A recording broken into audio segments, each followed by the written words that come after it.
Insolent worm, you would lead the Brotherhood to destruction and disgrace!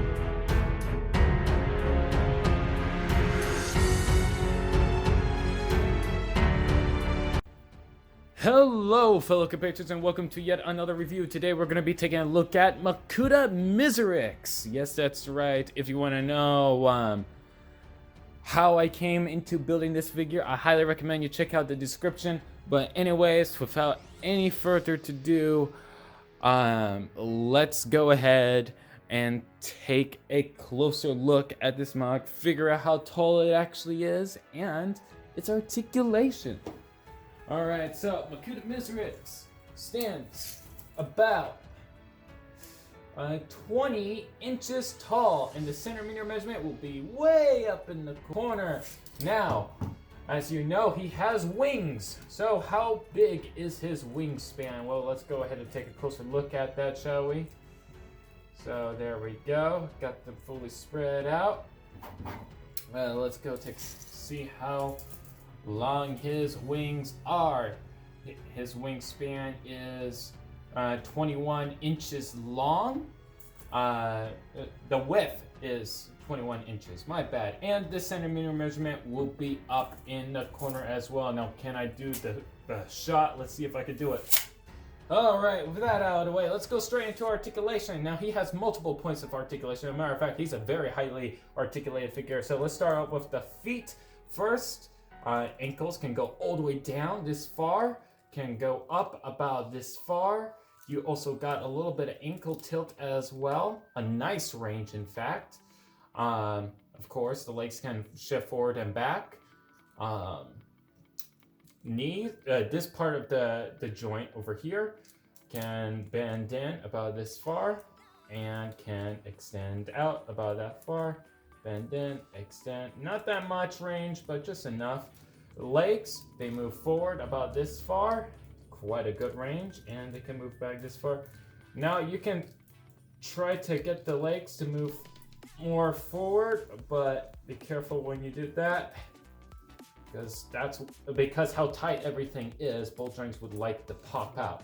But yeah, he can do a high kick if you really want him to. So there's that.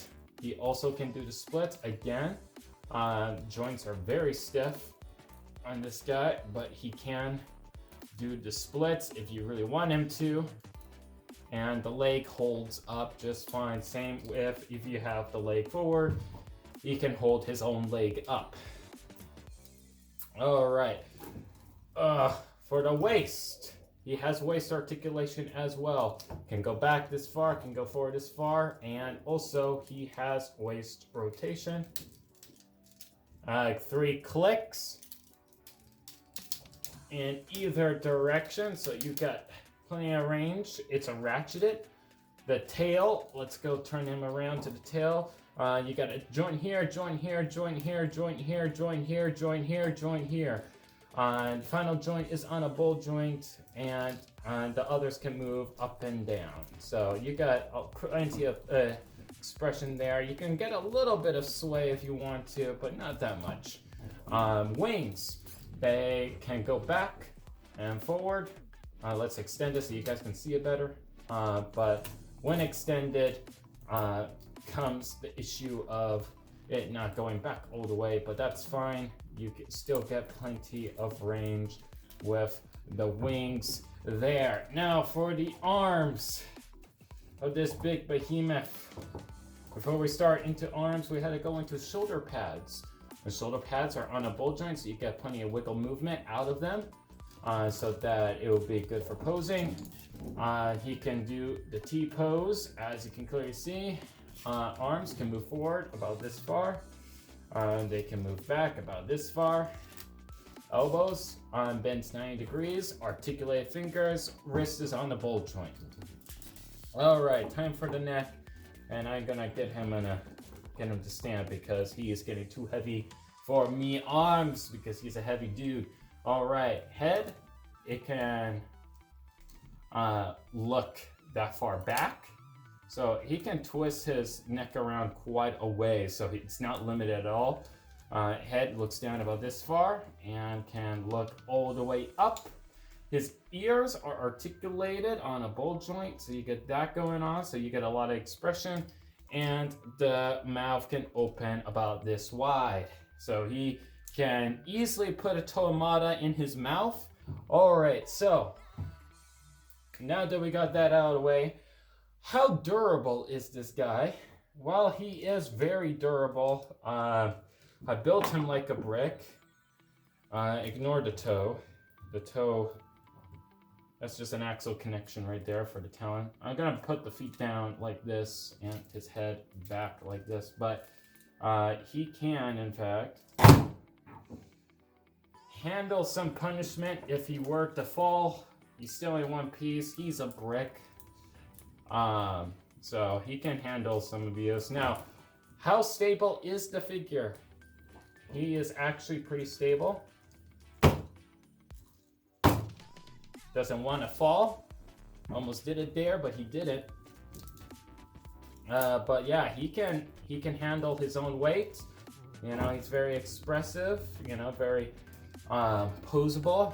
But anyways, let's go straight into size comparison so you guys can see how big this guy actually is.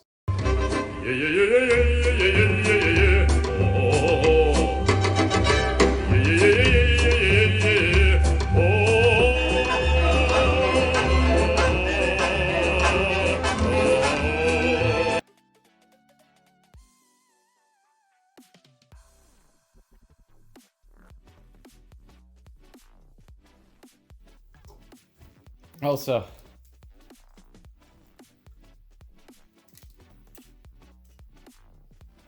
he can eat an entire toemata. He can eat a toemata. That's how big he is. He can just eat a toemata. Here he is compared to an Anika build. We do not talk about the Anika build. Now, the big question of the day is how tall is he compared to Makuta Miserix? Because as you guys know, Makuta Tridax was pretty big. So, here he is compared to Makuta Tridax. And as you can see, Makuta Tridax is tiny in comparison to this guy, of which only took me 2 days to build. Yes. This thing took me only 2 days to build. And I still had to restock all the pieces that I used on this guy. But yeah, that is Makuta Tridax. He is an absolute behemoth. He is huge. He is gigantic. And he will be featured in Bionicle Ignition 3.